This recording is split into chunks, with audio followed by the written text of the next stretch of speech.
Sheriff's Office. It's a tragedy that shook our state. Douglas County Deputy Zachary Parrish was shot and killed while on duty on New Year's Eve 2017. Several of his colleagues were seriously injured.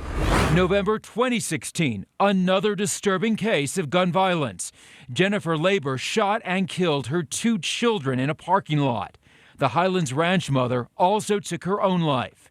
2 tragedies that lawmakers and law enforcement say could have been prevented.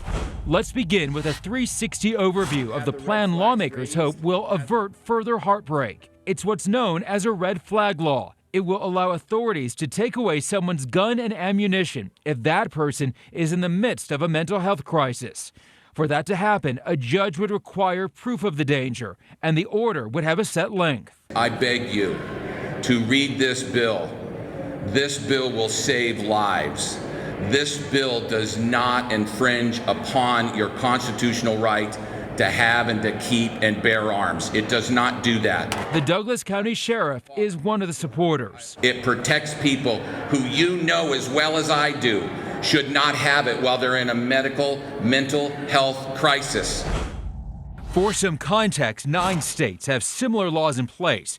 Delaware, Vermont, Maryland, California, Washington, Oregon, Indiana, Connecticut, and Florida. Supporters add such a move would also protect people contemplating suicide.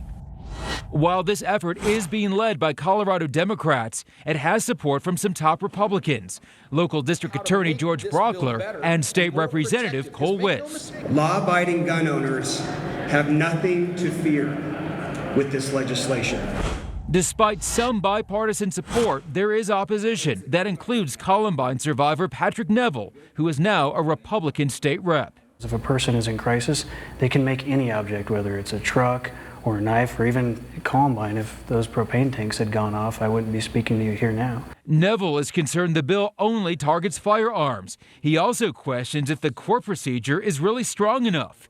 He also fears it will create more shame surrounding mental health. So I think this increases stigma and will prevent people from actually voluntarily seeking the mental health they need. A novel attempt to make our streets safer, yet raising questions about personal safety and personal liberties.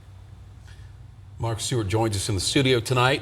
Legislative session ends at the end of next week. Is there time for this actually to make it through? So there's certainly a sense of urgency in all of this. And even though many top Republicans have lent support, there is some bipartisan support. If you look to the state Senate, it could be a heavy lift. This is an election year. Republicans want to remain in control. All right. Mark Stewart with our 360 tonight. Thank you, Mark.